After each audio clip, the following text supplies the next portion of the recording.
pagi jemaat Tuhan. Mari pagi hari ini kita mau memuji, kita mau menyembah Tuhan. Sebab Tuhan kita adalah Tuhan yang amat baik. Amin. Karena itu mari kita mau masuk gerbangnya dengan hati yang penuh dengan ucapan syukur. Ke dalam pelatarannya dengan puji-pujian. Kita mau besarkan, kita mau tinggikan, kita mau agungkan Yesus Kristus Tuhan kita.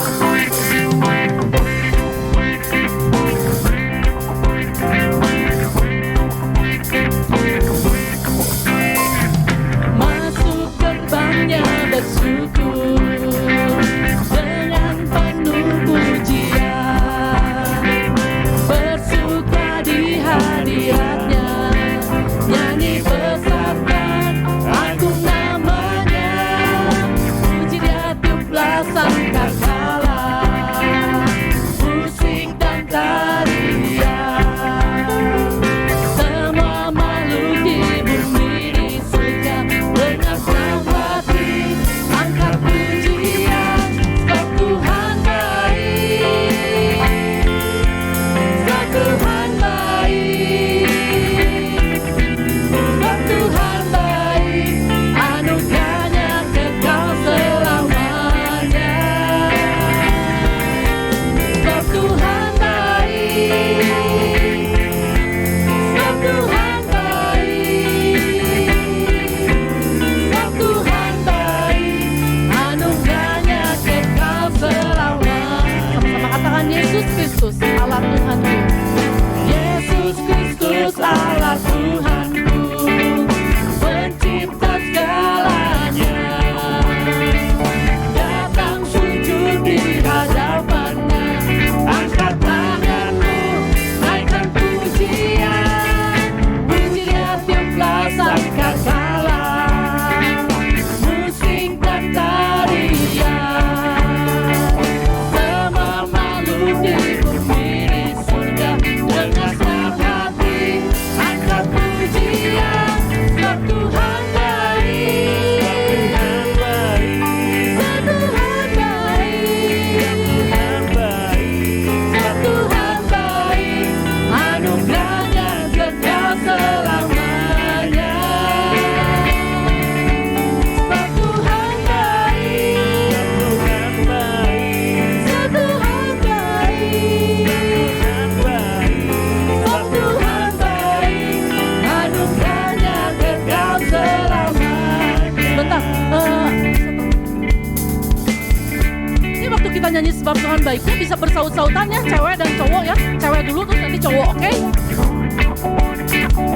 Masuk gerbangnya bersyukur dengan penuh pujian, bersuka di hadiratnya, nyanyi besarkan agung namanya, puji dia tiuplah sangkakala, musik dan tarian,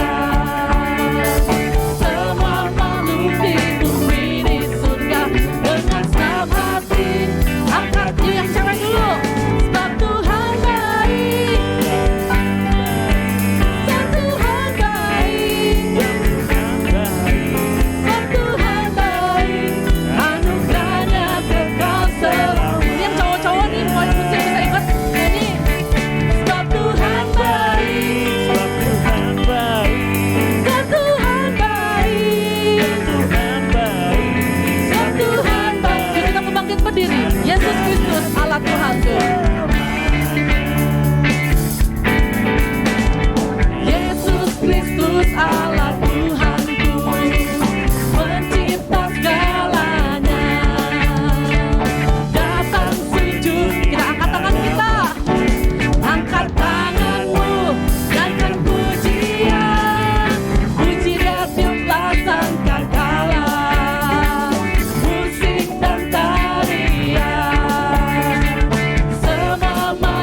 Allah yang baik dalam kehidupan kami. Mari jemaat Tuhan silakan duduk. Kita mau datang kepada Tuhan. Sungguh kasihnya luar biasa, pengorbanannya luar biasa. Mungkin manusia baik pada kita, tapi manusia punya syarat. Kasih Tuhan tidak bersyarat. Kita yang masih berdosa, waktu kita masih jahat, Dia yang mau panggil kita, Dia mau angkat kita menjadi anaknya. Dan Dia adalah Allah yang setia. Itu mari sama-sama datang kepada Tuhan. Kita mau hampiri tata kudusnya.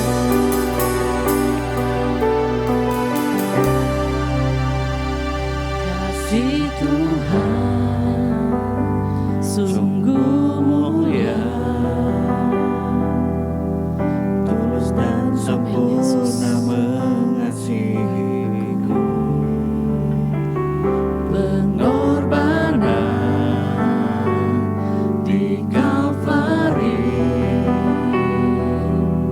sungguh berharga, Kau tebus dosaku. Terpujilah Tuhan Yesus, ditinggikan di atas pujian. Dari dalam lubuk hatiku, ku sujud dan berterima kasih.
ada menyertai kita.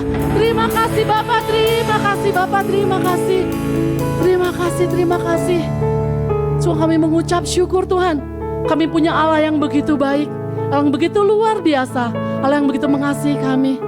Karena itu sungguh dari dalam hati kami Tuhan, di dalam lubuk hati kami mengucap syukur.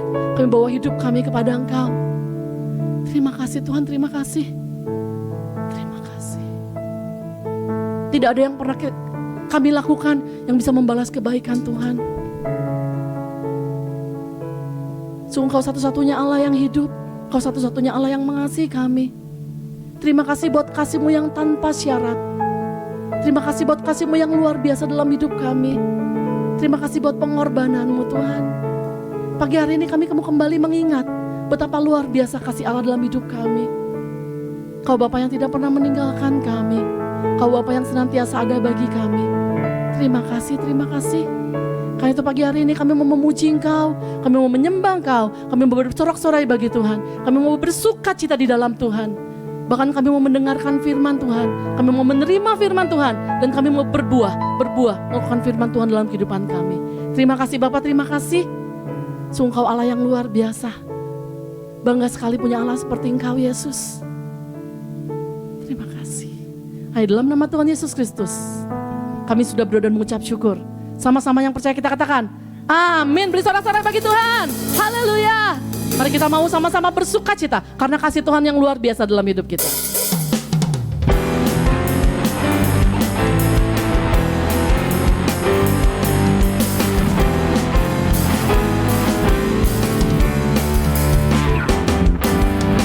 Karyamu mempesonaku, Kau angkatku dari gelap, kasih tulus memberi warna.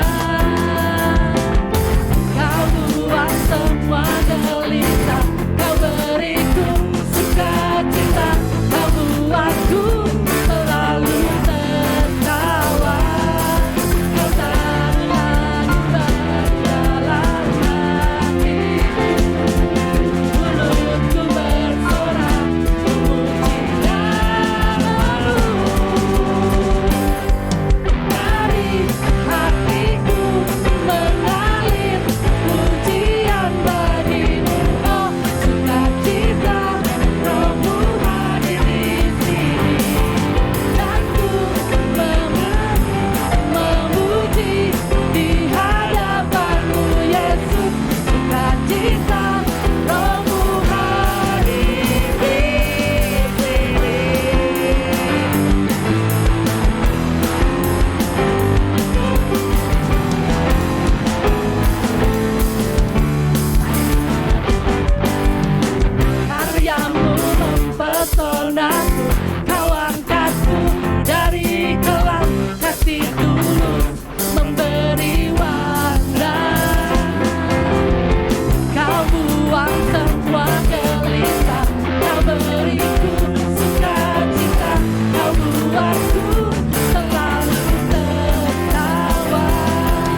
amin. Silakan duduk. Mari kita mau siapkan hati kita, kita mau dengar firman Tuhan. Dan kita mau menyerahkan hidup kita sepenuhnya kepada Dia. Kita mau mencari wajahnya. Karena hanya dalam Dia ada kekuatan kita. Dalam Dia ada pertolongan.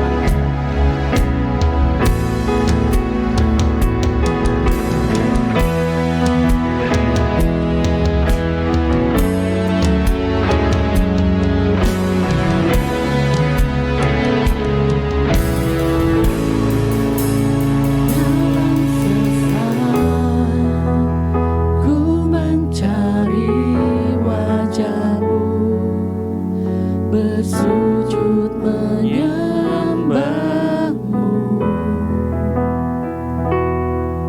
tak lagi berharap pada kekuatanku, ku berserah penuh. Kaulah sandaran hidupku, gunung batu dan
kepada orang lain.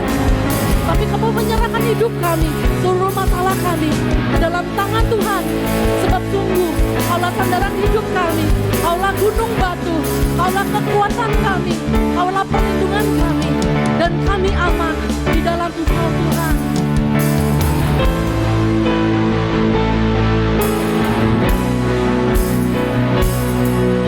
Sama katakan, Kaulah sandaran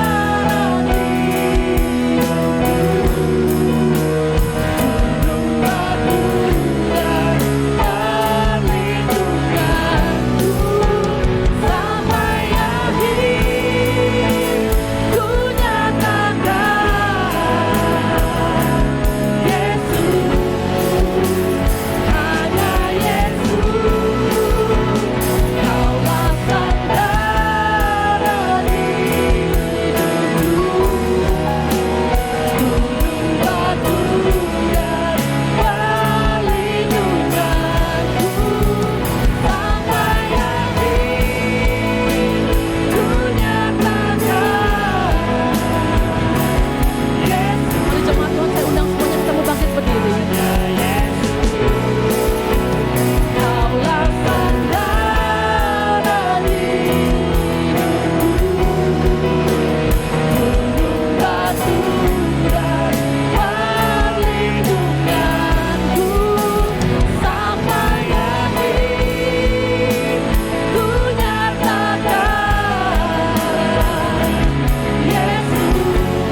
anugerahnya Dia ampuniku dan bebaskanku. Dia ubah hidupku,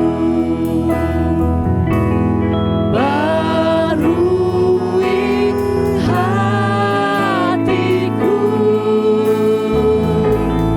Sesuatu terjadi saat datang di altarnya.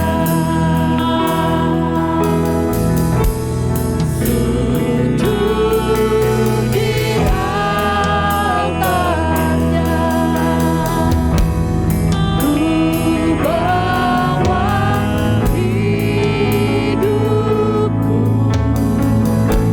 ku terima anugerahnya. Dia ampuniku dan bebaskanku. Dia ubah hidupku,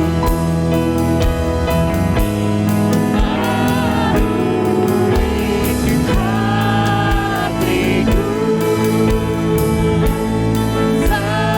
Sesuatu terjadi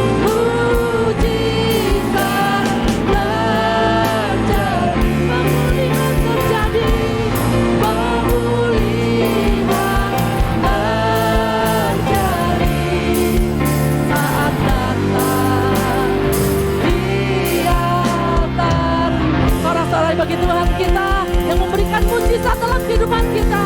Terima kasih Tuhan, terima kasih. Mari kita masuk dalam doa. Bapa di dalam surga, kami mengucap syukur pagi hari ini kami boleh berada di dalam hadirat Tuhan. Karena kami sungguh-sungguh mau beribadah kepada Tuhan, memuji nama Tuhan, memuliakan nama Tuhan. Kami mau berseru, berdoa, menjerit kepada Tuhan. Dan kami juga mau belajar dari firman Tuhan. Pagi hari ini Tuhan, biarlah Roh-Mu yang kudus mengurapi kami semua. Dan hamba-Mu yang sudah Kau persiapkan ini. Mari Tuhan, Engkau sendiri yang berbicara melalui hamba-Mu ini segala sesuatu yang memang akan menjadi berkat bagi kami semua. Kami mengucap syukur di dalam nama Tuhan Yesus. Haleluya. Amin. Silakan duduk. Puji Tuhan. Wah, kurang keras ini, kurang semangat. Puji Tuhan. Wah, ini lebih luar biasa. Ya, kadang-kadang kita heran ya, mengapa seringkali kita sudah mempersiapkan diri untuk diberkati oleh Tuhan. Dan seringkali Tuhan bahkan sudah memberkati kita dalam kehidupan kita. Tapi kita tidak mengalami berkat Tuhan itu. Seolah-olah berkat Tuhan salah alamat atau tidak kita terima. Mengapa ya? Tuhan sudah mengirimkan berkatnya, tapi kalau kita tidak berada pada posisi yang benar, pada keadaan yang benar, maka berkat itu tentunya tidak akan kita terima. Katakanlah saudara akan menerima sebuah kiriman barang dari teman saudara dengan alamat rumah saudara dan sudah dikirimkan. Saudara meriksanya, ngecek sudah dikirimkan, tapi saudara tidak terima. Kenapa? Karena saudara pindah alamat, tidak di situ lagi. Alamat saudara tidak dikenali, tidak diketahui di mana, sehingga apa yang Tuhan atau teman saudara kirimkan tadi tidak saudara terima. Begitu juga dengan apa yang Tuhan kirimkan. Seringkali tidak kita terima karena posisi keadaan kita yang salah. Kalau kita berada pada posisi keadaan yang salah, maka apa yang harus kita lakukan? Yang harus kita lakukan adalah keluar, meninggalkan posisi yang salah, keadaan yang salah itu. Memang Tuhan bisa mengatur segala sesuatu sehingga kita berada pada posisi yang benar. Tapi seringkali kalau kita belajar firman Tuhan, seringkali Tuhan tuh mau supaya kita ada tindakan yang nyata. Kalau kita serius mengikut Tuhan, serius kita mau diberkati oleh Tuhan, maka kita serius juga keluar dan meninggalkan posisi atau keadaan yang salah di dalam kehidupan kita. Apa saja posisi keadaan yang salah itu? Ada beberapa hal yang ingin saya sampaikan di sini firman Tuhan, tapi mungkin belum selesai pada hari ini. Nanti kalau tidak selesai kita akan sambung di waktu yang lain. Mari kita buka, keluar dan tinggalkan hal yang pertama, yaitu Kejadian 19. Kejadian 19 kita buka ayat 15 sampai dengan ayat yang ke-17. Kejadian 19 ayat 15 sampai dengan 17.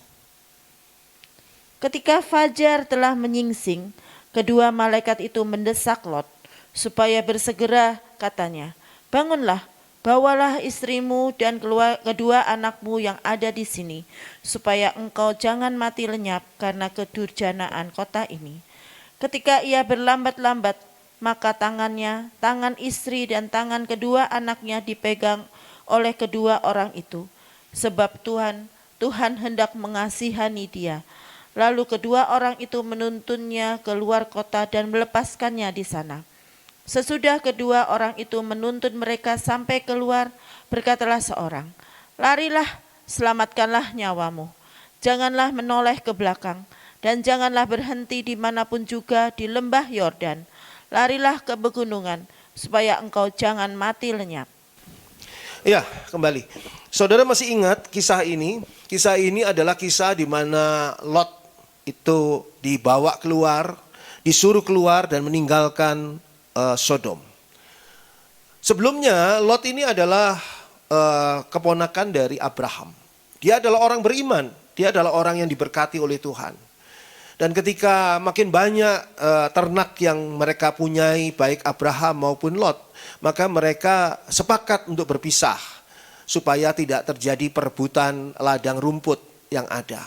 Lalu Lot melihat bahwa di lembah Yordan itu tempatnya subur. Sehingga Lot memilih tentu saja lokasi yang terbaik bagi ternaknya, yaitu di tempat subur di lembah Yordan. Tapi tidak terfikir oleh Lot bahwa di lembah Yordan itu kota-kotanya adalah kota-kota yang berdosa kepada Tuhan. Sehingga ketika Lot tinggal di sana, Lot hidup di sana, Tuhan yang tidak pernah meninggalkan Lot memberi peringatan kepada Lot untuk supaya keluar dan meninggalkan daerah itu. Keluar dan meninggalkan kota Sodom. Supaya apa? Supaya Lot tidak mengalami bencana yang akan dialami oleh kota Sodom. Sehingga yang pertama di sini yang perlu kita pelajari adalah keluar dan tinggalkan lingkungan komunitas yang buruk. Sodom adalah lingkungan komunitas yang buruk. Mungkin sebuah lokasi yang baik untuk peternakan, tapi tidak baik untuk kehidupan sebagai keluarga bagi Lot. Sehingga Lot disuruh keluar dan tinggalkan Sodom. Seperti yang dikatakan di sana pada ayat 15, ketika fajar telah menyingsing, kedua malaikat itu mendesak Lot. Tuhan mengirimkan malaikat untuk mendorong Lot keluar dari sana supaya bersegera, katanya, "Bangunlah, bawalah istrimu dan kedua anakmu yang ada di sini supaya engkau jangan mati lenyap karena kedurjanaan kota ini." Artinya kalau Lot tetap di sana, maka Lot akan mengalami bencana yang tidak harus dia alami. Harusnya bencana itu adalah untuk kota Sodom, tapi Lot karena tinggal di sana, dia akan ikut mengalami bencana yang datangnya dari murka Tuhan atas dosa kota Sodom. Dan ini adalah hal yang kita pelajari di sini. Ada lingkungan komunitas yang buruk. Apa sebabnya? Karena lingkungan ini akan memberikan pengaruh yang buruk. Pengaruh yang buruk dan kuat kepada saudara dan saya, kepada kita kalau kita berada di sana. Pengaruh yang buruk ini bisa macam-macam efeknya. Cara berpikir kita bisa berubah. Cara berpikir kita yang sudah baik, yang setiap minggu ke gereja, baca Alkitab, doa, mengadakan persekutuan di rumah dan sebagainya. Sudah baik cara berpikir kita akan bisa dirusakkan oleh lingkungan komunitas yang buruk, yang memberikan pengaruh yang buruk yang begitu kuat kepada kita. Sehingga cara berpikir kita bisa jadi salah. Kita jadi menganggap benar apa yang sebetulnya tidak benar. Atau kita justru menganggap salah apa yang sebetulnya benar. Sehingga hal ini adalah hal yang mengubahkan standar berpikir kita. Kalau pikiran kita berubah, mungkin keputusan kita pun akan juga berubah. Sikap kita akan berubah. Kalau saudara bergaul dengan orang-orang yang biasa, katakanlah berkata kotor, omongannya kotor, maka saudara akan terbiasa juga dengan kata-kata kotor. Kadang-kadang mungkin ada anak-anak muda yang suka main game dan sebagainya. Dan ketika di dalam game tadi bersama-sama itu, waduh mengalami satu katakanlah kekalahan atau bagaimana ya, serangan. Itu keluar kata-kata kotor. Keluar kata-kata kotor memang tidak bermaksud apa-apa ya, cuma mengungkapkan saja kejengkelannya. Tapi saudara yang baru bermain game saat itu nanti akan terbawa dengan kata-kata kotor itu yang keluar dari mereka semua. Hal yang lain adalah kebiasaan kita. Pengaruh buruk itu juga berdampak pada kebiasaan kita. Kalau saudara punya kebiasaan tidak pernah terlambat, maka saudara akan jadi terlambat. Kalau saudara bergaul dengan orang-orang yang biasa terlambat, ini kebiasaan-kebiasaan buruk ini mudah sekali menular kepada kita. Karena kebiasaan buruk ini akan merusakkan kebiasaan kita yang baik. Begitu juga pengaruhnya kepada keimanan. Kalau saudara tadinya beriman sungguh-sungguh kepada Tuhan, iman saudara segera mulai goyah, mulai dipertanyakan. Saudara sendiri mulai mempertanyakan tentang segala sesuatu yang sehubungan dengan iman saudara. Karena pengaruh yang buruk, pengaruh yang kuat ini bukan saja pada komunitas, pada teman atau kenalan saudara, tetapi juga hal-hal yang secara tidak nyata itu menjadi teman saudara. Misalnya saudara mempunyai teman-teman lewat media sosial. Mungkin saudara tidak pernah bertemu dengan teman-teman itu, tapi pergaulan dengan teman-teman itu akan bisa membuat keimanan saudara juga goyah. Belum lagi kalau saudara salah di dalam menonton. Tontonan-tontonan banyak yang tidak baik. Banyak yang akhirnya membuat saudara merusakkan akan cara berpikir saudara, merusakkan kebiasaan saudara dan keimanan saudara, merusakkan pandangan hidup saudara. Karena apa? Karena saudara harusnya membuang semua bagian yang tidak baik itu untuk tidak masuk dalam pikiran saudara atau hati saudara. Masukan-masukan lewat media sosial. Bukankah sekarang banyak sekali pengajaran-pengajaran yang sesat sebetulnya, tapi yang ada di media sosial dan terbuka dan bahkan itu ditawarkan kepada kita walaupun kita tidak memintanya. Belum lagi kalau saudara masuk kepada buku-buku pengajaran yang luar biasa ya, sesatnya ya, luar biasa dahsyatnya. Sekarang ini ada orang-orang yang bertanya pada saya, apakah betul ada Injil Barnabas? Apakah betul ada Injil Maria Magdalena dan sebagainya? Itu semua mereka tahu dari mana? Dari pengajaran-pengajaran yang ada di luar Alkitab. Dan itu membuat kalau saudara membacanya, saudara akan merusakkan keimanan saudara. Lalu ada narasi-narasi yang mengatakan bahwa hal itu tentu tidak boleh dibaca oleh orang Kristen. Karena orang Kristen nanti akan terpengaruh dengan kebenaran yang ada di dalam Injil-Injil itu. Padahal Injil-Injil itu yang tidak benar. Injil-Injil itu yang palsu. Injil-Injil itu yang tidak menceritakan hal yang benar. Dan kalau saudara mau belajar hal ini, ya saudara bisa tanya pada saya. Nanti saya akan jelaskan bagaimana dan mengapa hal-hal tadi ini menjadi suatu hal yang berbahaya. Belum pandangan-pandangan yang lain. yang karena memikirkan masalah-masalah yang ada di politik, masalah-masalah yang ada di ekonomi, masalah-masalah yang ada di situasi bangsa dan sebagainya, sehingga okelah kita bisa mentoleransi akan hal-hal yang sebetulnya sudah dilarang oleh firman Tuhan. Jadi kalau kita mau melihat hal ini ya, saya bandingkan dengan kasus pinjol ya. Pinjaman online. Pinjaman online itu sangat-sangat buruk ya, sangat buruk. Sangat buruk dan sudah terbukti bahwa pinjol itu tidak menolong, tapi malah menghancurkan kehidupan orang yang memakainya. Tapi mengapa pemerintah kok tidak benar-benar memberantas pinjol ini? Meskipun pinjol ini dilarang, tapi tidak benar-benar diberantas seperti ketika pemerintah memberantas obat-obatan terlarang, narkotika dan sebagainya. Mengapa kok tetap masih ada? Padahal ini kan online semua. Online sebetulnya lebih gampang untuk dilacak ya, untuk ditelusuri dan sebagainya. Dan ini adalah hal yang kita lihat kadang-kadang kita harus menjaga diri kita sendiri. Tidak bisa kita minta tolong pemerintah untuk menjagakan bagi kita. Kita yang harus menjaga diri kita sendiri. Dan itu mengubah pengaruh-pengaruh buruk itu mengubah juga perilaku kita. Perilaku kita bisa akhirnya menjadi perilaku yang tidak sesuai dengan apa yang diajarkan oleh firman Tuhan, ajarkan oleh gereja Tuhan, ajarkan oleh orang tua kita sendiri yang memang sesuai dengan firman Tuhan, perilaku kita bisa berubah. Saya mengajak saudara membuka pada 1 Korintus 15, mari kita coba buka 1 Korintus 15. 1 Korintus 15 ayat 33. 1 Korintus 15 ayat 33. Janganlah kamu sesat. Pergaulan yang buruk merusakkan kebiasaan yang baik.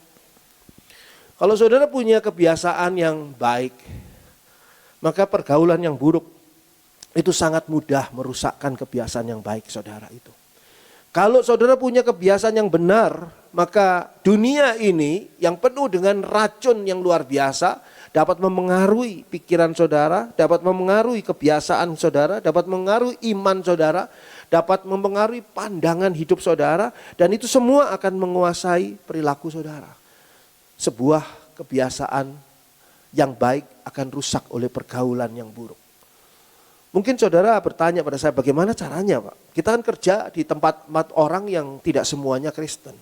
Atau tidak semuanya mengikuti hidupnya sesuai dengan firman Tuhan. Bagaimana saya bekerja di tengah-tengah komunitas atau kelompok orang seperti itu? Saudara boleh bekerja di tengah-tengah mereka dan saudara harus malah menjadi saksi di tengah-tengah mereka. Tapi jangan sampai saudara bergaul. Karena di sini dikatakan pergaulan yang buruk. Pergaulan ini yang membuat saudara yang tadinya tidak pernah merokok jadi merokok karena pergaulan teman. Rokok pertama yang diajarkan bukan oleh orang lain tapi oleh teman saudara. Dan saudara yang dulunya tidak pernah minum minuman keras, sekarang mulai minum minuman keras. Saudara mulai mengerti tentang adanya obat-obatan terlarang, narkotika yang bisa menangkal frustasi. Wah, saudara sedang frustasi, saudara sedang galau, saudara sedang kacau nih pikirannya, saudara sedang uring-uringan. Mau cerita pada siapa juga nggak tahu harus cerita pada siapa. Ya sudah, obatnya itu ya narkotika akhirnya untuk menghalau semua itu. Dan ini adalah hal yang sangat buruk. Apalagi kalau saya katakan pada saudara, zaman sekarang semuanya itu dibuat bukan secara sederhana, tapi sebetulnya pada tingkat yang sangat berbahaya. Misalnya ya, narkotika pada zaman saya muda dulu itu ganja. Ngisap ganja. Ganja tadi dikelinting, dihisap. Dan itu bisa buat orang fly, mabuk, istilah zaman itu fly gitu ya. Orang jadi lupa akan masalahnya. Ganja itu herbal. Ganja itu adalah tanaman yang dipakai di situ. Tapi sekarang zat-zat kimia yang kita tidak tahu campurannya seperti apa. Dan campurannya bisa dibuat luar biasa. Dan itulah yang sekarang dikonsumsi oleh orang-orang yang memakai narkotika. Sehingga merusakkan tubuhnya sudah jelas. Tapi bukan cuma itu saja, merusakkan hidupnya. Lalu hidup yang rusak seperti ini bagaimana bisa diberkati Tuhan? Ini hubungannya dengan tadi saya katakan Tuhan mengirimkan berkat. Tapi kenapa orang itu tidak bisa menerima berkat yang Tuhan sudah kirimkan? Karena dia ternyata hidupnya berada dalam lingkungan komunitas yang buruk. Bagaimana caranya supaya Lot tidak ikut mengalami kehancuran kota Sodom?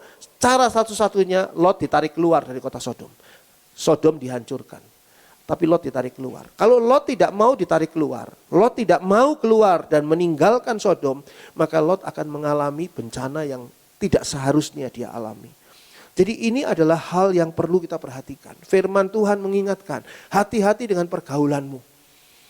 Kadang-kadang mungkin saudara merasa, ini pergaulannya dengan orang yang baik-baik. Tapi saya pernah cerita ya pada saudara ya. Dulu tahun 90-an, saya kenal seorang yang pekerjaannya adalah mencampur minuman keras. Pernah cerita rasanya ya, tapi gak apa-apa kita cerita lagi supaya saudara ingat. Di kota Bandung, Jakarta ini banyak night club. Banyak night club, klub malam dan sebagainya yang jelas hidupnya jelas kacau ya di dalam klub malam itu. Dan orang ini pencampur minuman dan dia sendiri tidak pernah minum, dia sendiri tidak pernah mabuk-mabukan. Walaupun di situ ada banyak hal yang buruk yang ditawarkan, tapi dia tidak pernah ikut-ikutan. Dia hanya menjadi pencampur minuman. Dan ketika saya tahu kondisinya dia seperti itu, saya sarankan kepadanya, kamu keluar dia dari tempat kerja itu. Kamu lebih baik kerja di tempat lain. Mungkin penghasilannya tidak sebesar tempat kerja ini, tapi kamu kerjalah di tempat lain. Dengan cara begitu kamu akan bebas dari tekanan ini. Tapi saya nggak pernah tergoda Pak Andri, nggak pernah tergoda. Memang betul tidak pernah tergoda. Tapi keberadaan di dalam lingkungan itu akan menekan dia pada suatu hari tanpa sadar dengan kepandaian kuasa kegelapan, dengan kepandaian setan iblis, maka dia akan masuk ke dalam cara hidup orang-orang yang ada di tempat night club itu ya. Kalau sekarang mungkin apa ya, dugem ya, atau nggak ada night club ya. Nah, akhirnya dia keluar dari sana. Dia keluar dari sana dan dia memang akhirnya bersaksi. Setelah itu dia diubah Tuhan hidupnya, diberkati Tuhan sampai akhirnya sekarang ini, hari ini dia menjadi pendeta, dia menjadi hamba Tuhan. Sungguh satu hal yang luar biasa. Saya bilang kalau kamu waktu itu tidak keluar dari sana, mungkin sekarang kamu tidak jadi hamba Tuhan. Sebab apa? Sebab mungkin kamu sudah terlanjur tergilas oleh kerusakan yang ada di lingkungan itu. Itu lingkungan komunitas yang buruk. Kadang-kadang lingkungan komunitas yang buruk inilah yang membuat orang itu menjadi satu kondisi yang terpaksa. Saya dulu di waktu saya masih kuliah di bidang teknik ya, di bidang arsitektur saya kuliah. Saya ada riset di bidang bangunan-bangunan atau tempat hunian. Dan salah satu objek risetnya itu adalah kompleks pelacuran yang ada di kota Bandung. Tempat tinggalnya yang diriset. Nah, diriset di situ ditanyakan orang-orangnya mesti mengisi semacam data, kuesioner, Anda itu usianya berapa, Anda itu di sini sudah berapa lama dan sebagainya gitu. Dan ketika itu saya heran dan juga baru tahu juga ya, baru kepikir pada saya bahwa ada perempuan di situ yang menjual diri di situ yang sudah tua. Jadi sudah tidak laku lagi, sudah tua. Tidak ada orang berminat lagi sama orang yang sudah tua ini. Dan dia ini sudah punya anaknya anak perempuan. Anak perempuan juga yang dia tidak ketahui atau bukan tidak ketahui ya, mungkin tahu ya kalau perempuan ya. Yang tidak jelas siapa ayahnya ya, anak perempuan ini. Dan karena si ibu ini sudah tidak bisa mencari nafkah, tidak bisa mencari uang, maka si anak ini yang lahir di tempat pelacuran itu dan dibesarkan di tempat pelacuran itu menawarkan diri untuk menggantikan profesi ibunya. Akhirnya si anak muda ini, anak perempuan muda ini yang pada waktu itu masih di bawah 15, 14 atau 16 tahun itu menjual diri. Jadi kita lihat di sini, bukan karena hal-hal tidak ada orang tua yang menawarkan atau menjual atau mungkin ada ya, tapi tidak umum orang tua yang menjual anaknya seperti itu. Tapi anak ini menawarkan diri karena apa? Karena hanya itu dunianya dia. Hanya itu yang dia tahu. Dia berada dalam lingkungan komunitas yang buruk dan tidak pernah ada yang menariknya keluar dan mengajaknya keluar dari sana untuk berubah. Jadi bagaimana Tuhan memberkati orang yang berada di dalam komunitas yang buruk. Bagaimana Tuhan memberkati orang yang berada tinggal di dalam lingkungan komunitas yang buruk. Yang pengaruhnya begitu kuat. Mari kita baca, perhatikan di sini 2 Korintus. Tadi 1 Korintus, sekarang ke 2 Korintus 6. 2 Korintus 6 ayat yang ke-17. 2 Korintus 6 ayat 17. Sebab itu, keluarlah kamu dari antara mereka dan pisahkanlah dirimu dari mereka, firman Tuhan. Dan janganlah menjamah apa yang najis, maka aku akan menerima kamu. Saudara baca di sini, ini sebuah perintah, ini sebuah firman Tuhan. Dikatakan di sana, keluarlah kamu. Berarti Tuhan tidak akan mengeluarkan kita. Ini adalah action saudara sendiri. Saudara harus mengambil keputusan untuk saya keluar dari lingkungan ini. Dari antara mereka dan pisahkan dirimu dari mereka. Kita harus memisahkan diri kita dari mereka sehingga kita ini menjadi orang yang khusus. Khusus bagi Allah. Saudara kenal orang kudus. Orang kudus itu siapa sih sesungguhnya? Orang kudus itu bukan orang yang dalam hubungannya dengan suci atau bersih, bukan. Tapi orang yang dikhususkan bagi Allah. Untuk menjadi orang kudus kita harus mengkhususkan diri kita. Caranya mengkhususkannya bagaimana? Memisahkan diri kita dari kehidupan lingkungan yang tidak baik. Komunitas lingkungan yang buruk, yang pengaruhnya buruk dan kuat.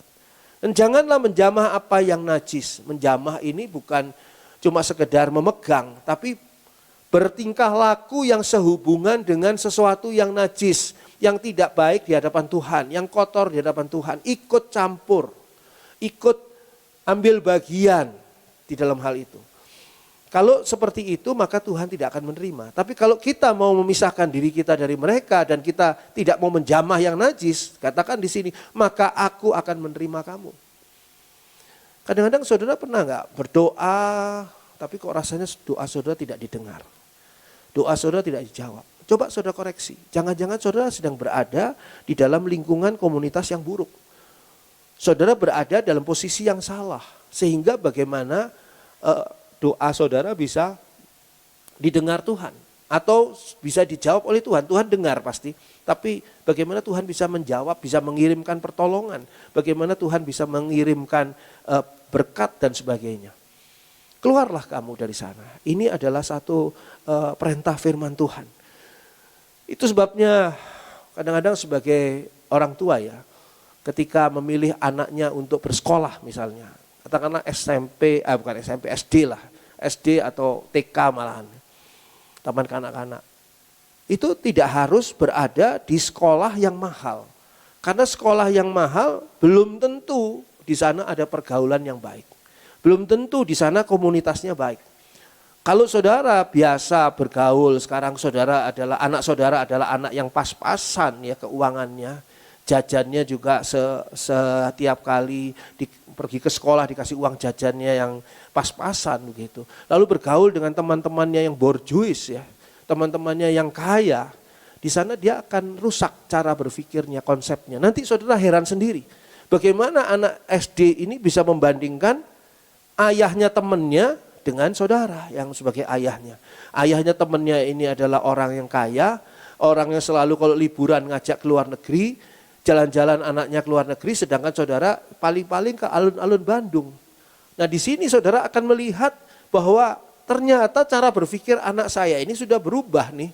Dia tidak lagi menilai kasihnya seorang ayah, seorang ibu itu dari apa yang dia terima sebagai bekal hidupnya dia, tapi sebagai sesuatu materi yang mungkin hari itu dia terima dan hari itu juga habis.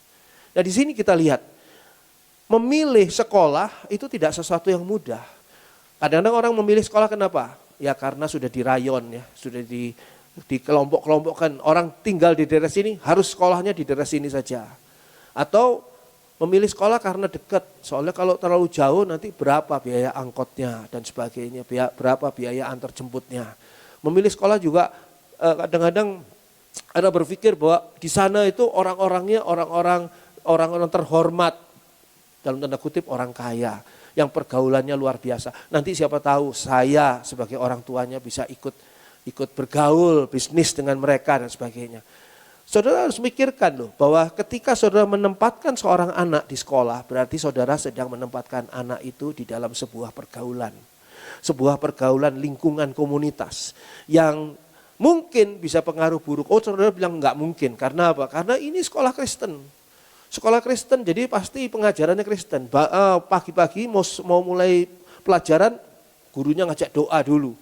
Doa dulu dan semua anak harus hafal doa Bapa kami dan sebagainya. Jadi Kristen betul. Saya beritahu pada saudara, setan iblis tidak berhenti pada pintu gerbang sekolah Kristen. Setan iblis akan terus masuk ke dalam sekolah Kristen itu dan menganggap sekolah Kristen itu lahan yang terbaik untuk menjadi objek mereka, ya, kuasa kegelapan. Karena bukan tidak mungkin terjadi hal-hal yang buruk di tengah-tengah sekolah Kristen. Bahkan bukan semua sekolah Kristen. Di dalam asrama-asrama ataupun tempat studi, ya, sekolah teologi, ini sekolah teologi tingkatannya sudah di atas SMA, sekolah teologi, itu terjadi ya pelecehan seksual atau hal-hal yang tidak baik, ya. Dulu pernah ada kiriman surat dari sebuah sekolah teologi ke saya tulisin surat. Pak, kalau ada orang bernama ini, fotonya dikasih perlihat juga, tolong jangan diterima di gereja situ untuk menjadi pelayan Tuhan dan sebagainya. Karena, dia ceritakan di situ, ada hal-hal yang buruk yang dia lakukan di sekolah teologianya. Nah, saya kagetnya bukan anak ini kenapa melakukan hal itu. Saya kagetnya di sekolah teologi kok bisa terjadi hal seperti itu. Waktu itu saya baru sadar, ya, bahwa sekolah teologi ini justru menjadi sasaran. Jadi kalau saudara menganggap bahwa ada tempat yang aman di dunia ini bagi saudara ataupun keluarga saudara, saya rasa sulit kita mencari tempat yang aman. Tempat yang aman adalah di dalam Tuhan Yesus justru. Jangan sampai saudara berada keluar dari lingkungan komunitas yang salah. Gereja ini adalah sebuah komunitas, sebuah lingkungan komunitas. Dan kita berdasarkan firman Tuhan, ini pun harus dijaga ketat. Gitu. Kalau tidak, kita bisa terpengaruh oleh hal-hal yang negatif, yang buruk di luar sana. Nanti minggu depan saya akan berkhotbah. Setan itu ternyata punya sasaran-sasaran khusus bagi jemaat akhir zaman. Jadi jemaat akhir zaman itu mengalami serangan setan yang berbeda dari jemaat-jemaat yang di masa lalu. Setan iblis ini punya satu strategi khusus untuk jemaat akhir zaman. Karena akhir zaman ini adalah masa di mana sekarang ini dunia itu sudah menghadapi masa akhir dari akhir zaman. Situasi yang mempersiapkan kita, gereja Tuhan, menyambut Tuhan Yesus yang datang. Sedangkan dunia dipersiapkan untuk mengalami penghancuran karena murka Tuhan yang akan menimpa dunia ini. Persis seperti ketika Lot diajak keluar dari Sodom oleh dua malaikat ini. Lot masih berlambat-lambat karena belum melihat tanda-tanda apa-apa.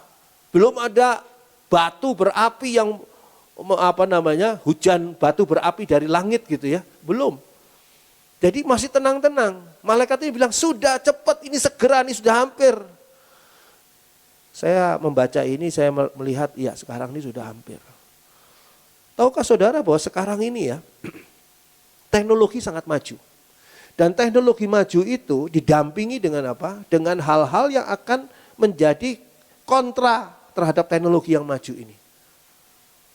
Jadi, kalau teknologi, saya ambil contoh. Teknologi yang maju untuk mengamankan data-data saudara. Teknologi yang maju untuk mengamankan katakanlah rahasia-rahasia negara dan sebagainya. Sekarang sedang dibuat teknologi yang maju juga di sisi lain untuk membongkar data-data negara. Untuk membongkar arsip-arsip atau data-data saudara dan saya. Ini adalah kontra, selalu begitu. Selalu adanya kondisi yang disengaja dibuat, ya, dalam tanda kutip nih kalau kita mau bicara konspirasi, ya. Sengaja dibuat sebuah virus supaya nanti dibuat penangkalnya. Atau penangkalnya sudah dibuat dulu, tapi untuk virus yang seperti apa? Maka virusnya dibuat untuk dilemparkan supaya penangkalnya ini ada. Nah, seperti itu tuh sudah menjadi hal yang makin lama makin canggih. Ya. Saya coba membaca, kalau saudara bisa juga membaca sih dari Google, dari mana banyak ya sumbernya. Cobalah baca ya teknologi kuantum. Teknologi kuantum itu serem, itu menyeramkan.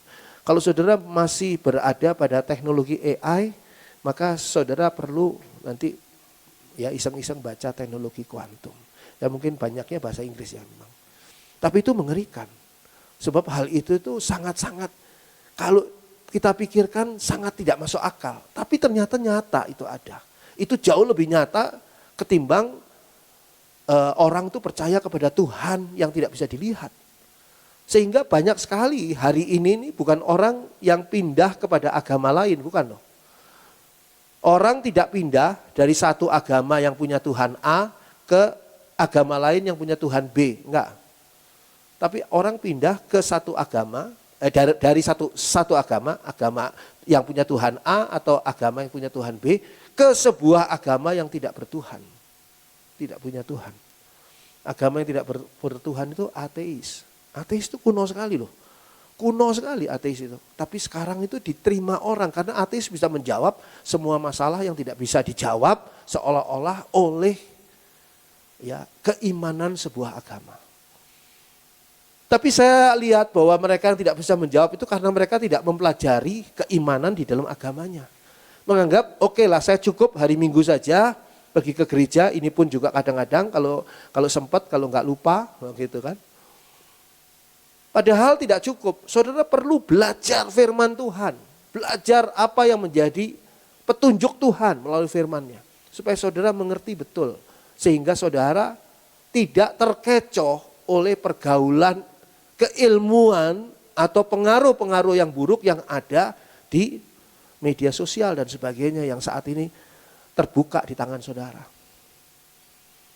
Jadi keluarlah kamu dari antara mereka. Hal yang kedua, keluar dan tinggalkan. Kejadian 39, kejadian lagi. Kita lihat kejadian 39 ayat 11 dan 12. Kejadian 39 ayat 11 dan 12. Keluar dan tinggalkan ini. Kejadian 39 ayat 11 dan 12. Pada suatu hari masuklah Yusuf ke dalam rumah untuk melakukan pekerjaannya. Sedang dari seisi rumah itu seorang pun tidak ada di rumah. Lalu perempuan itu memegang baju Yusuf lalu berkata, "Marilah tidur dengan aku." Tetapi Yusuf meninggalkan bajunya di tangan perempuan itu dan lari keluar. Keluar dan tinggalkan jebakan dosa. Yang berikutnya ini adalah keluar dan tinggalkan jebakan dosa. Saya beritahukan kepada saudara, sudah berkali-kali saya beritahukan bahwa dosa itu menarik. Semua dosa menarik. Saudara tidak tertarik pada sebuah dosa karena saudara tidak suka dosa itu. Tapi dosa lain saudara suka. Nah gitu ya. Jadi dosa itu menarik bagi orang yang menyukainya. Dosa itu indah. Dosa itu indah sehingga orang mau untuk melakukannya. Dosa itu nikmat. Tidak ada dosa yang menyengsarakan, tidak ada. Dosanya sendiri tidak menyengsarakan. Akibatnya mungkin ya bikin sengsara. Tapi dosanya sendiri nikmat. Dosa juga menimbulkan fantasi. Saudara berbuat dosa A, ya, fantasi saudara ke A pangkat 1, A pangkat 2, A pangkat 3, A pangkat 4 gitu. A-nya tetap ini berkembang nih dengan fantasi-fantasi yang ada. Fantasinya itu sendiri tentu saja dosa lagi. Dan dosa fantasi ini menimbulkan fantasi yang lebih besar lagi. Sehingga banyak orang terjebak di dalam fantasi dosa. Apa yang dia pikirkan itu mungkin bukan dosa yang pertama yang dia lakukan, tapi sebuah dosa yang sudah menjadi berkembang menjadi fantasi dosa. Yang mengerikan juga, dosa itu membuat ketagihan. Orang itu mengalami ketagihan. Seringkali dosa itu bersifat menjebak. Seperti apa yang cerita yang barusan ini. Bahwa Yusuf statusnya sebagai budak di rumah Potifar. Ketika itu berhadapan dengan istri Potifar yang sangat bergairah kepada Yusuf. Istri Potifar ini sudah tidak malu-malu lagi dan sudah tidak ingat akan harga dirinya bahwa dia itu istri Potifar. Potifar ini pejabat tinggi di Mesir. Jadi orang terhormat. Nah, Istri Potifar ini kalangan orang terhormat, dia sudah tidak peduli dengan dirinya sendiri. Udah. Pada saat itu dikatakan rumah itu sedang kosong. Rumah sedang kosong, sedang tidak ada siapa-siapa. Kesempatan yang bagus, si istri Potifar ini menangkap Yusuf. Ayat 11 tadi disebutkan di sana. Pada suatu hari masuklah Yusuf ke dalam rumah untuk melakukan pekerjaannya. Yusuf tidak punya pikiran kotor. Sedang dari seisi rumah itu seorang pun tidak ada di rumah. Rumah lagi sepi. Kesempatan yang baik bagi istri Potifar. Ayat 12, istri Potifar yang memegang baju Yusuf. Sambil berkata, marilah tidur dengan aku. Marilah berhubungan seks dengan aku. Sekarang saudara bayangkan, Yusuf itu budak, anak muda, sedang berada di dalam gairah-gairahnya yang luar biasa.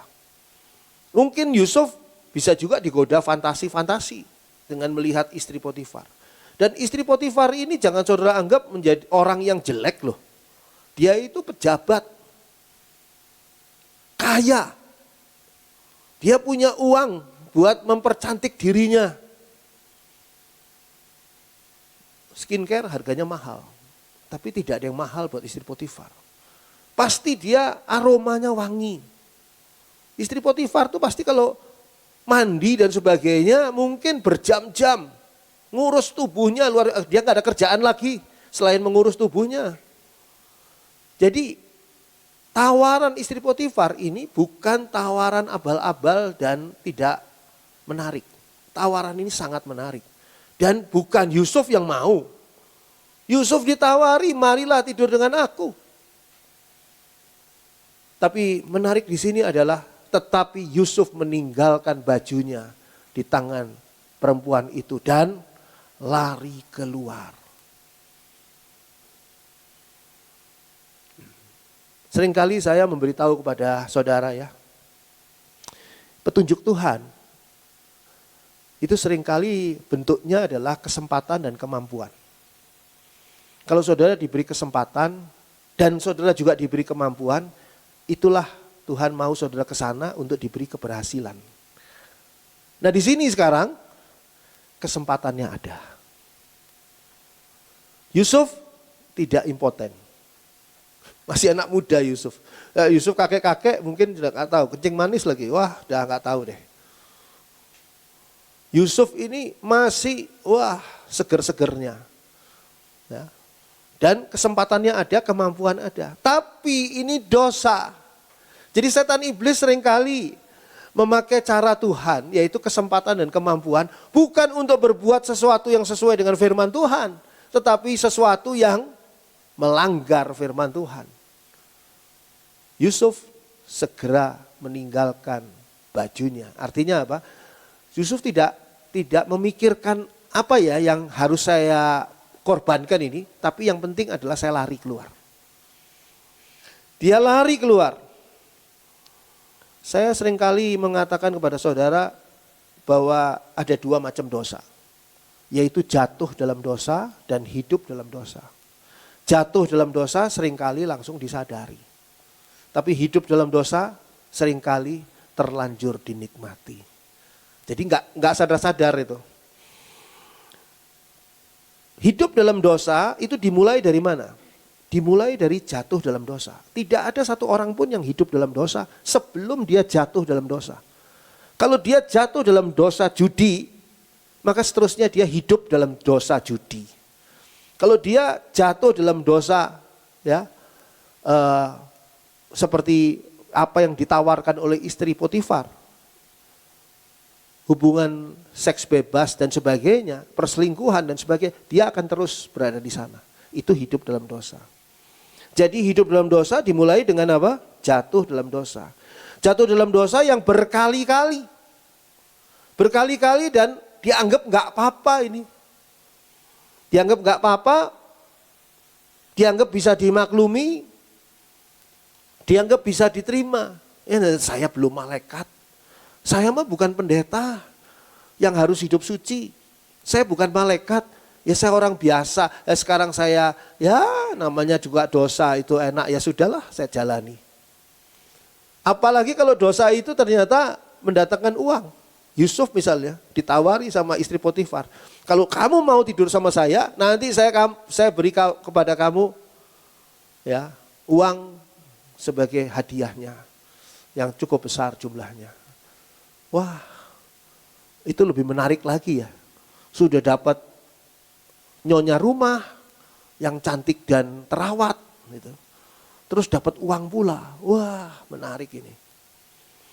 Dan gak ada yang tahu, itu di rumah itu lagi kosong. Ini yang seringkali menjadi masalah. Kalau saudara satu kali berdosa, saudara lakukan satu kali dosa, maka saudara akan ada rasa bersalah dalam hati saudara. Saya salah. Kenapa saya lakukan dosa? Kenapa saya lakukan dosa ini? Saudara rasa bersalah, saudara nyesel. Mungkin saudara doa, saudara janji sama Tuhan, minta ampun sama Tuhan dan sebagainya. Tapi setelah dosa yang sama itu saudara sering kali lakukan, itu saudara akan merasa biasa saja. Malah mungkin ketagihan. Saudara tahu kenapa satu kali Hawa makan buah yang dilarang itu, Tuhan langsung menghukum dia keluar dari Taman Eden. Cuma satu loh. Oh, buahnya masih banyak loh Tuhan. Oh Tuhan mau tuh masih banyak Tuhan. Satu kali langsung. Kenapa? Supaya kita belajar bahwa satu dosa itu adalah pintu menuju ke kehidupan di dalam dosa. Bukan jatuh, tapi kehidupan dalam dosa. Jadi Tuhan tidak menunggu Hawa metik lagi buah yang lain. Besoknya metik lagi buah yang dari pohon itu juga, tapi maksudnya buah yang lain. Kenyang.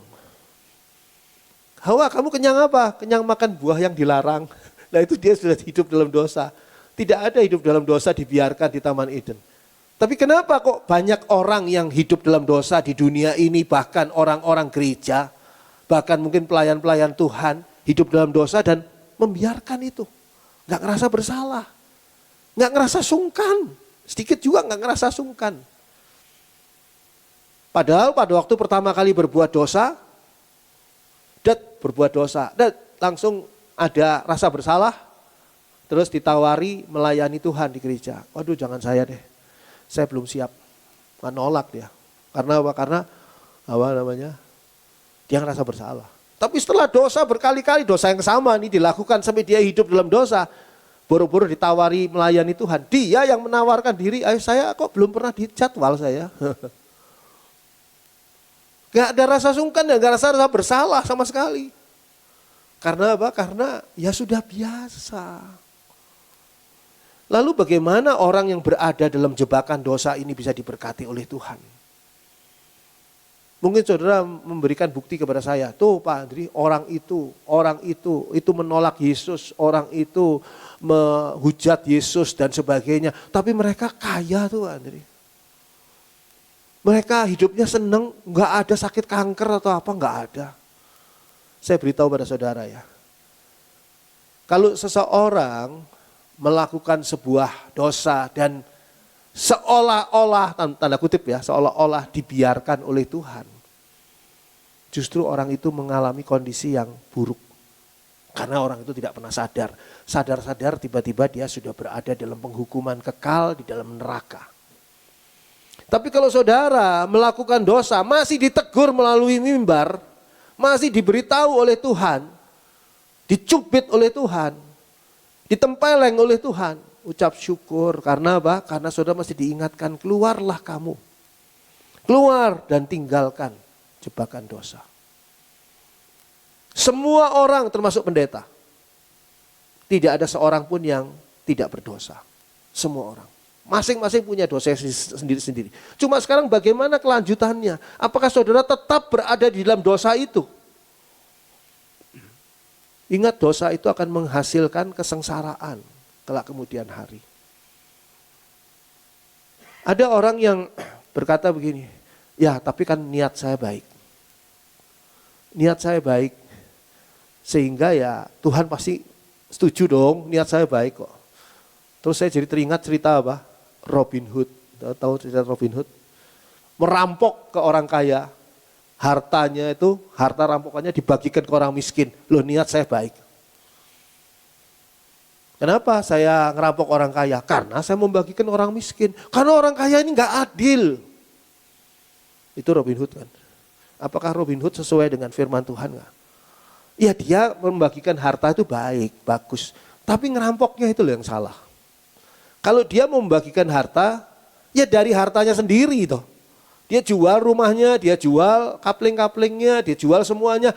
Nah, bagikan hartanya.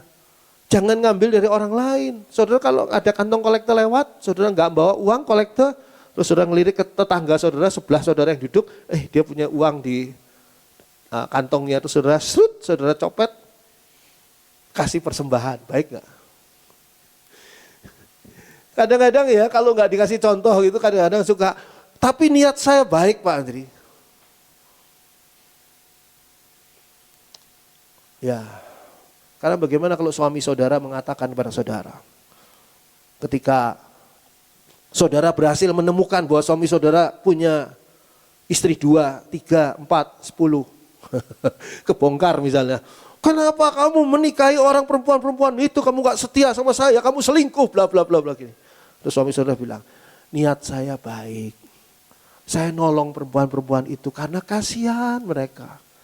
Coba mereka gak ada yang bela, gak ada yang nolong, mereka juga janda. Niat saya baik. Saudara gimana? Oh iya ya, suamiku orang baik. Jadi ya, niat yang baik dijalankan dengan cara yang tidak baik, hasilnya pasti tidak baik. Sekarang sebaliknya, niatnya jelek, tapi caranya baik. Apakah hasilnya baik? Niatnya jelek nih. Caranya baik. Caranya adalah saudara mengajak teman saudara ini makan malam bersama di sebuah restoran. Ketika dia sedang makan malam, dia mau ke toilet. Lalu saudara mengambil sebotol kecil sianida dan saudara taruh di minumannya. Cara saudara kan baik, ngajak dia makan, baik kan? Niat saudara sudah tidak baik. Apakah hasilnya baik? Jadi saya beritahu pada saudara, kalau saudara punya niat baik, lakukanlah dengan cara yang baik. Cara yang baik itu gimana? Baik bukan menurut kita, baik menurut Tuhan. Baik menurut Tuhan itu adalah baik yang benar. Kita sesuaikan hidup kita dengan cara Tuhan. Kita punya niat yang baik disesuaikan dengan niat baiknya Tuhan. Lalu kita lakukan, pasti hasilnya baik. Jangan sampai saudara ya, hukum tabur tuai, sering kan saudara dengar, hukum tabur tuai. Saya juga sering kali mengingatkan pada saudara, apa yang kamu tabur itu yang kamu tuai. Saudara suatu hari menabur, tapi kenapa? Kok tumbuhnya tidak sesuai dengan apa yang saudara harapkan? Benihnya yang salah ternyata. Hati-hati saudara.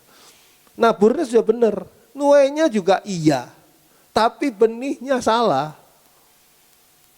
Jadi harus gimana? Ya harus benih yang benar. Perumpamaan Tuhan Yesus, tanya pegawai ini pada tuannya, Tuhan kan menaburkan benih yang baik, kenapa kok tumbuh ilalang di tengah-tengah ladang gandum? Gandum sama ilalang itu bedanya sedikit. Gandum itu ada bulirnya, bulir gandum buat dimakan. Sedangkan ilalang gak ada bulirnya, tapi mirip. Tuhan kan punya benih yang bagus. Kata tuannya, ya karena musuh saya, kata tuannya, menaburkan malam hari itu sengaja taburkan benih yang buruk. Benihnya, benih ilalang. Hati-hati. Saudara di gereja dapat taburan apa? Firman Tuhan yang baik. Berapa lama saudara di gereja? Berapa lama saudara dengar firman Tuhan? 1 jam aja pantatnya sudah pedes. Pak Andri bisa nggak sih kalau khotbahnya jangan 1 jam? Saya bilang di gereja lain banyak loh yang khotbahnya 2,5 jam. Bener loh. Oh Pak Andri nggak kuat ya kalau 2 jam. Siapa bilang hari Jumat, Zoom itu sering kali saya khotbah 2 jam loh. Tanpa saudara sadari. Nah, cuma 1 jam taburannya, ya sama puji-pujian 1 jam, 2 jam dah saudara di gereja. Tapi seminggu berapa jam? 7 kali 24 jam saudara bergaul dengan siapa? Saudara dijebak oleh siapa? Penjebak itu banyak, jebakan-jebakan itu banyak. Dan seringkali hal itu adalah hal yang membuat kita harus sadar bahwa kita itu harus keluar dari belenggu dosa. Jebakan dosa. Untuk meninggalkan kehidupan dalam dosa dibutuhkan apa? Gimana sih caranya keluar dari kehidupan dalam dosa? Orang yang hobinya ngerokok, orang hobinya masturbasi, orang yang hobinya menipu orang yang hobinya bohong. Bohong ini paling gampang nih. Bohong ini paling gampang. Gratis lagi bohong. Gimana cara keluarnya? Cara keluarnya adalah dibutuhkan tindakan yang tegas. Dibutuhkan tindakan yang radikal. Tindakan yang revolusioner. Jadi nggak bisa, saya ngerokok, saya mau berhenti rokok.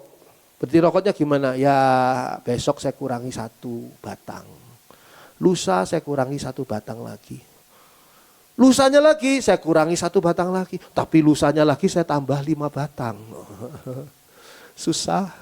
Kalau berhentinya nggak radikal, nggak revolusioner, susah. Harus dilakukan dengan apa? Dengan ekstrim tegas. Karena apa? Dosa itu belenggu. Saya katakan tadi. Saudara keluar dari penjara, mungkin sudah keluar, tapi saudara tetap dibelenggu. Nah, bagi penjara yang sekarang belenggu-belenggunya itu bisa dipantau. Dia bisa dipantau pakai radar, dipantau orang ini ada di mana. Ketika saudara melakukan sesuatu hal yang buruk, dikirim alat penembak yang terbang. Nah, disitulah saudara. Pak Andri terlalu banyak nonton film katanya. Ya tapi itu nyata loh, itu real. Dan itu dikerjakan, dilakukan. Dan ini adalah hal yang nyata. Harus revolusioner. Harus segera, saya mau keluar dari dosa saya. Berhenti total. Aduh rasanya berat, pengen lagi. Saudara tahu ya, orang yang dosanya sudah hidup dalam dosa, itu semakin rajin ditawari oleh setan loh. Iblis itu semakin rajin. Orang yang biasa judi online, dia akan ditawari lewat HP-nya itu judi online itu nongol sendiri, cret. Dan ini menarik. Ada lagi teman-temannya lagi, saya kemarin judi online ini berhasil dapat sekian. Jadi dia tuh tertarik bolak-balik. Orang yang berhenti rokok, saya tidak mau beli rokok lagi. Ketika ketemu sama temannya, ditawari rokok, nggak usah beli, dikasih sama temennya.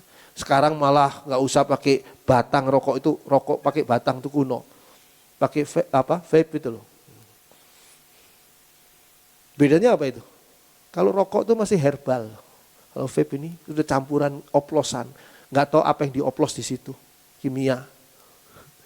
Saudara sedang merusakkan hidupnya, saudara sendiri sedang merusakkan otak saudara yang tadinya sehat, dirusakkan oleh dosa yang luar biasa.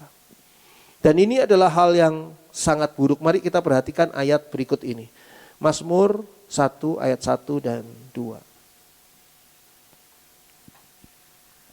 Mazmur 1 ayat 1 dan 2.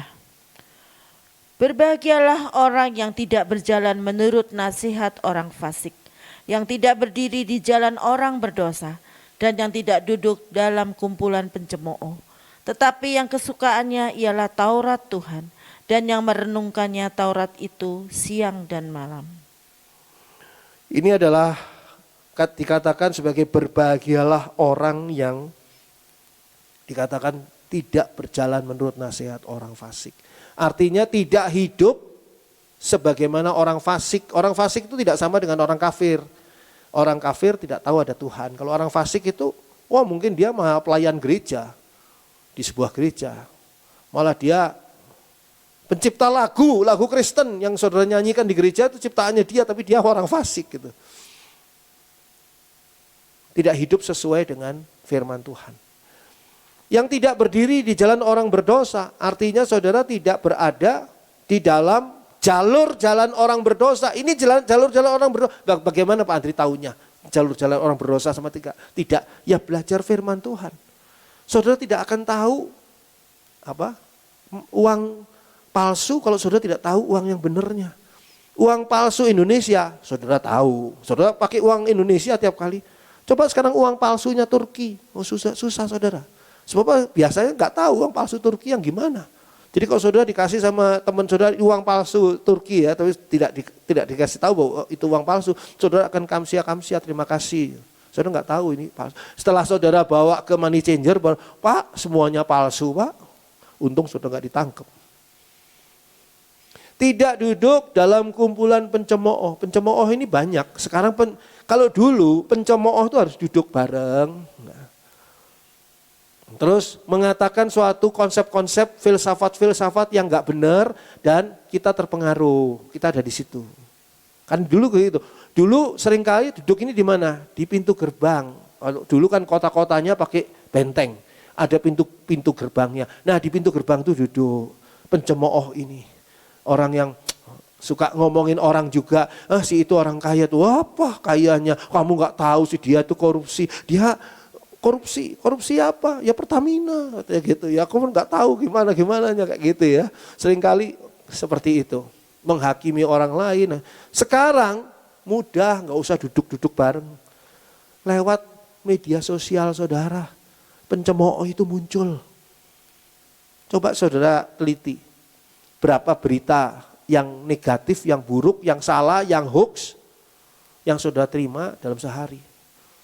Apalagi kalau saudara sekali buka TikTok, saudara nggak akan bisa berhenti tuh. Lewati lagi.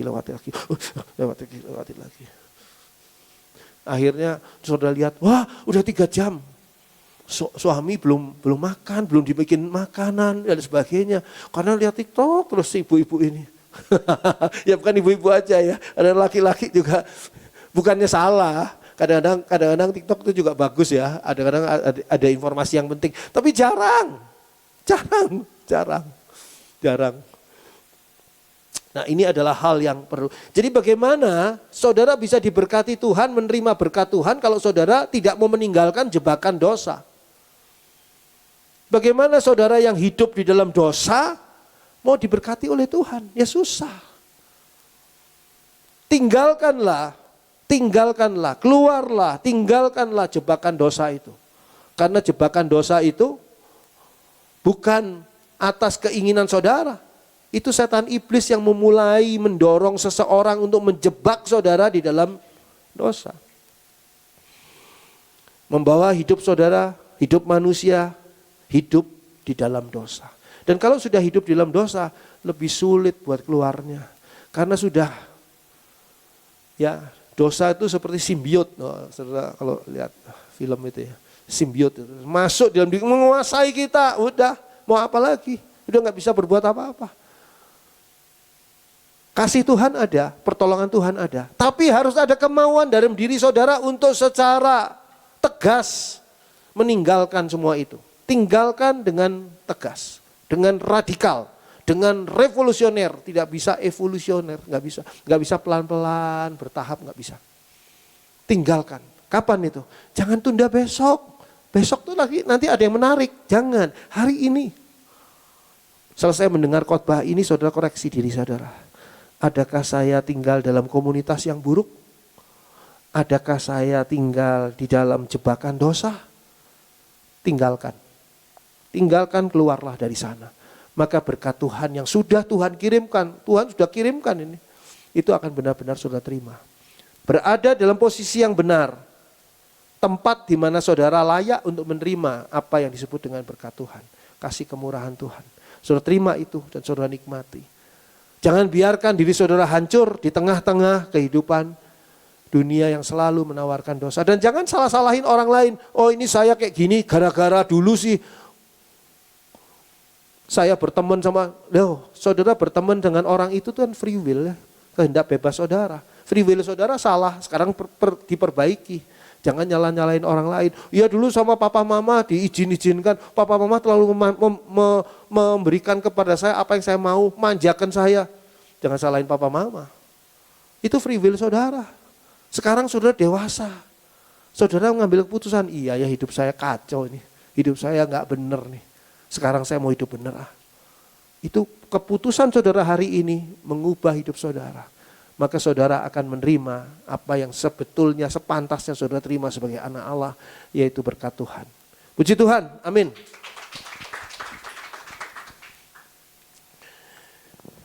Nanti saya akan lanjutkan lain kali ya tentang ini. Ada beberapa lagi yang gimana kita harus keluar dan meninggalkan. Yuk kita nyanyikan Kaulah Harapan.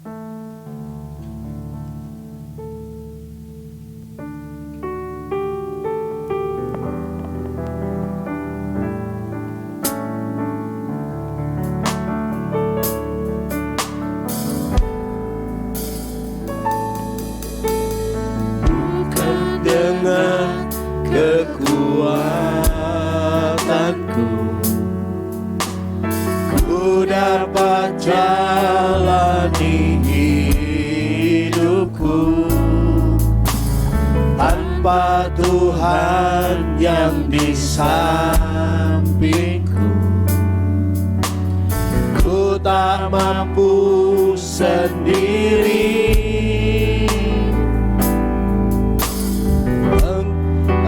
Engkaulah kuatku yang menopangku. Ku pandang wajahmu dan berseru, pertolonganku datang darimu. Peganglah tanganku, jangan lepaskan. Kaulah harapan dalam hidupku. Bukan dengan kekuatanku ku dapat jalani hidup. Bukan dengan kekuatanku ku dapat jalani hidupku tanpa Tuhan yang di sampingku. Ku tak mampu sendiri.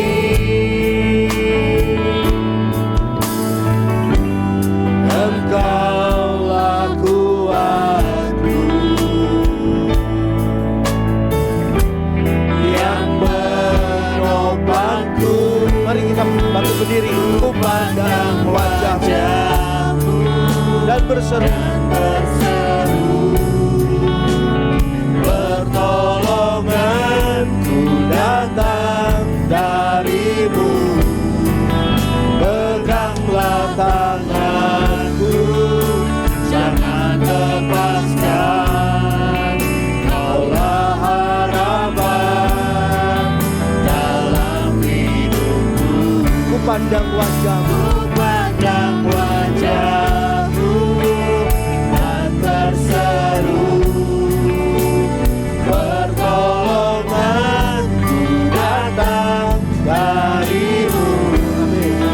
Peganglah tanganku, jangan lepaskan. Kaulah harapan dalam hidup. Peganglah, pandang wajahmu dan berseru, pertolonganku datang darimu. Peganglah tanganku, jangan lepaskan. Kaulah harapan dalam hidup. Kaulah harapan. Kaulah harapan dalam hidup. Oh, kaulah harapan dalam hidup. Kaulah harapan dalam hidupku. Bapa di dalam surga, banyak hal yang dapat membodohi kami di dalam kehidupan kami ini. Banyak hal yang terlihat awalnya indah, awalnya menarik dan menguntungkan, tetapi sebetulnya ada risiko besar yang harus kami tanggung di dalamnya. Dan risiko itu akan menghancurkan kehidupan kami. Bapa dalam surga, banyak sekali tipuan dan jebakan yang dipasang oleh setan iblis dalam kehidupan kami, sehingga kami terjebak dalam dosa, terjebak dalam salah langkah, salah mengambil keputusan dalam kehidupan kami ini. Dan kami berada dalam situasi-situasi yang tidak baik. Bahkan kami kehilangan kesempatan untuk menerima berkat Tuhan, karena berada pada tempat yang tidak semestinya. Tolong kami ya Bapa, untuk kami keluar dan meninggalkan tempat komunitas yang memberikan kami pengaruh-pengaruh yang buruk dan tidak baik dalam kehidupan kami. Tolong kami keluar dan meninggalkan jebakan dosa yang digelar setan iblis dalam kehidupan kami. Tolong ya Bapa, biarlah Roh Kudus membukakan mata rohani kami, sehingga kami bisa membedakan mana yang sebetulnya jalan dari Tuhan dan mana yang sebetulnya jebakan dari setan iblis. Tuhan tolong kami, jagai kami, pimpin kami dalam kehidupan kami sehari-hari. Tolong kami juga untuk meninggalkan dengan sepenuh hati kehidupan di dalam dosa, karena kami terlanjur berada di dalam kehidupan dalam dosa itu. Tuhan tolong agar kami meninggalkan kehidupan dalam dosa ini dengan pertolongan Tuhan, dengan kekuatan Tuhan, dengan kemampuan yang datangnya dari Tuhan. Tolong kami ya Bapa, untuk mulai dari hari ini kami tidak lagi melakukan dosa itu.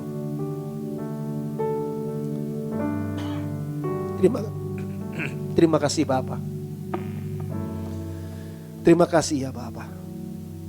Jagai kami, lindungi kami, dan kami percaya berkat Tuhan segera akan kami terima.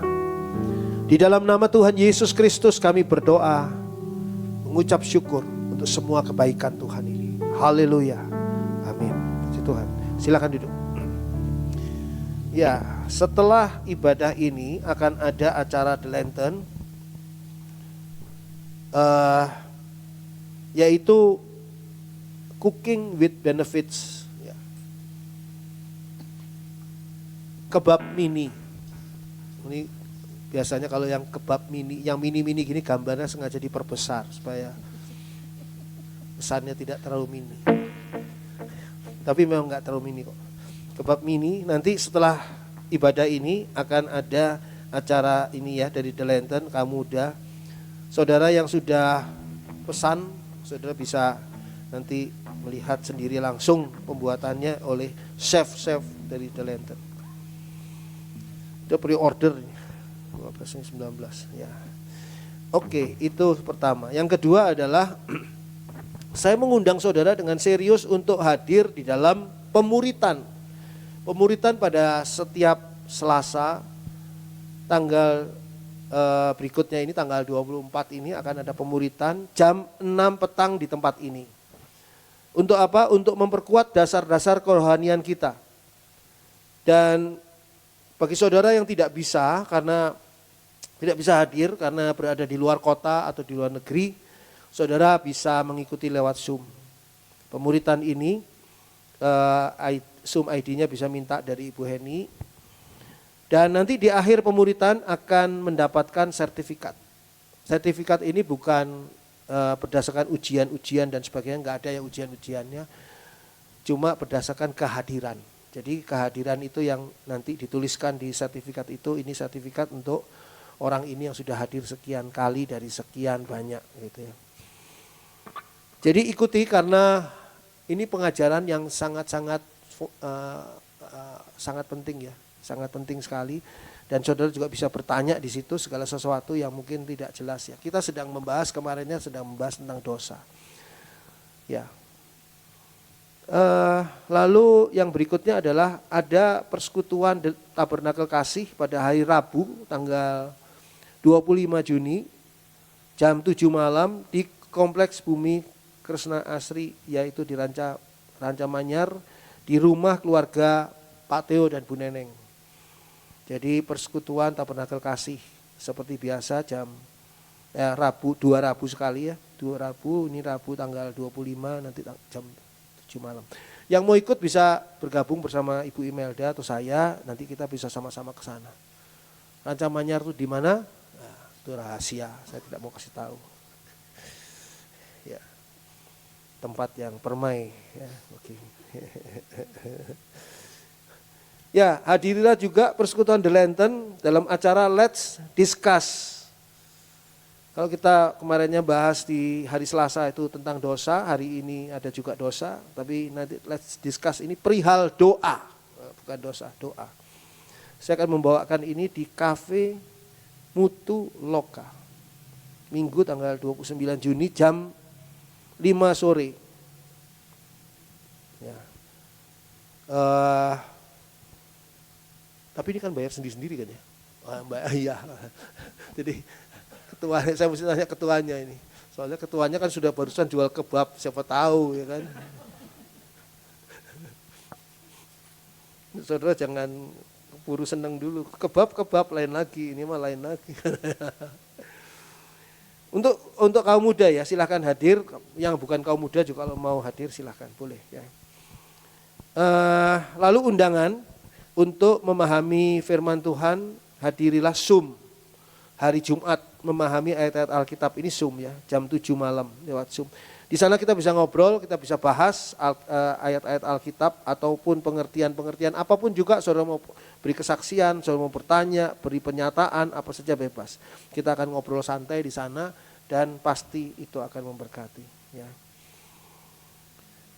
Jumat kemarin saya membahas tentang insecure, orang yang merasa tidak aman. Nah itu akan diteruskan nanti di Jumat ini karena belum selesai kemarinnya tuh insecure tuh alamiah enggak ya, manusiawi enggak, dan bagaimana caranya, dan seringkali kita berada dalam posisi insecure dan kita tidak sadar ya, dan apa akibatnya dan sebagainya ya. Oke, kita bahas nanti di Jumat. Saya rasa itu saja pengumuman hari ini dan Tuhan memberkati kita semua. Puji Tuhan.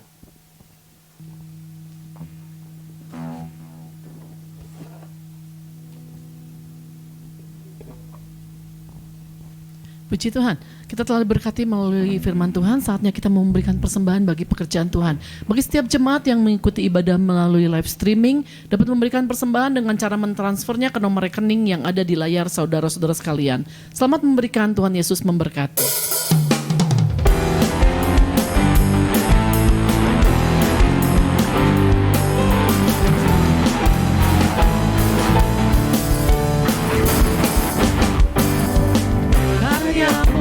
Pesona kau angkatku dari gelap, kasih tulus memberi warna.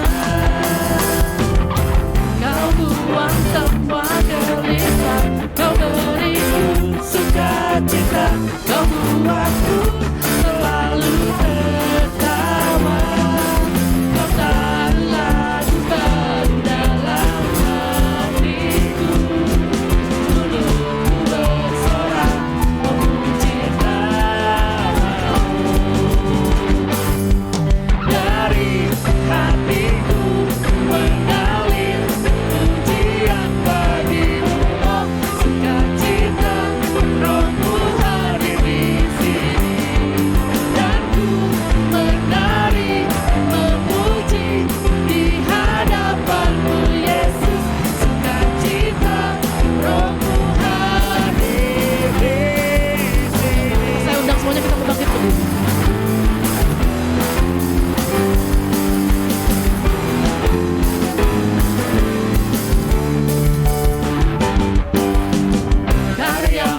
Mari kita masuk dalam doa. Bapa di dalam surga, terima kasih karena kami pada pagi siang hari ini boleh berada di dalam ibadah pada Tuhan. Dan kami benar-benar merasakan kehadiran Tuhan bersama dengan kami. Bapa dalam surga, biarlah firman Tuhan terus berbicara di dalam hati kami masing-masing. Dan firman Tuhan selalu mengingatkan kami, mengajak kami untuk kami boleh menjalani apa yang sudah kami terima, kami dengar dari firman Tuhan ini. Dan ada persembahan yang disampaikan oleh jemaat-Mu. Mari Bapa, Engkau sendiri yang akan menerima semua persembahan ini, baik yang dimasukkan dalam kantong kolekte maupun yang dikirimkan melalui transfer bank. Biarlah semuanya itu Kau sucikan, kuduskan dan layakkan untuk pekerjaan Tuhan di gereja-Mu ini. Dan balaslah mereka yang sudah memberi persembahan dengan kasih kemurahan Tuhan, berkat Tuhan berkelimpahan dalam kehidupan mereka. Dan biarlah Tuhan, Engkau sendiri yang akan terus memimpin kehidupan mereka dan memberkati kehidupan mereka di masa-masa mendatang. Bapa dalam surga, kami juga berdoa untuk semua rencana-rencana yang ada di gereja-Mu.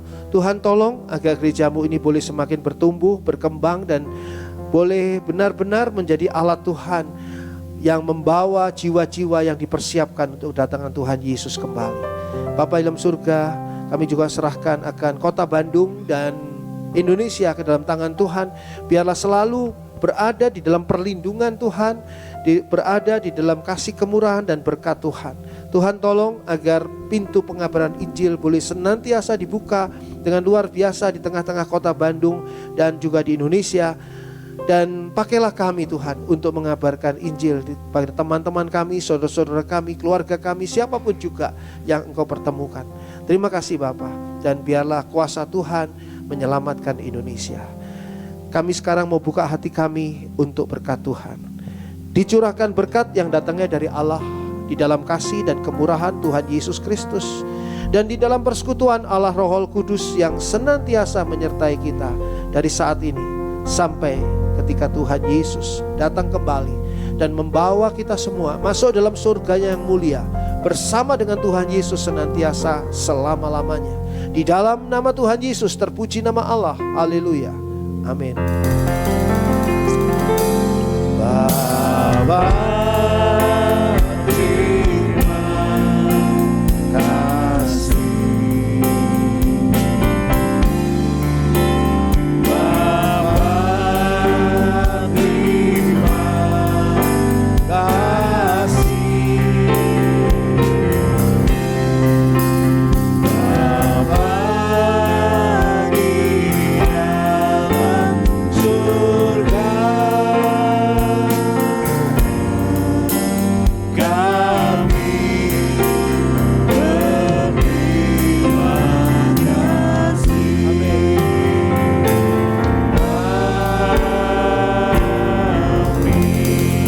duduk, kita bersatu teduh sejenak.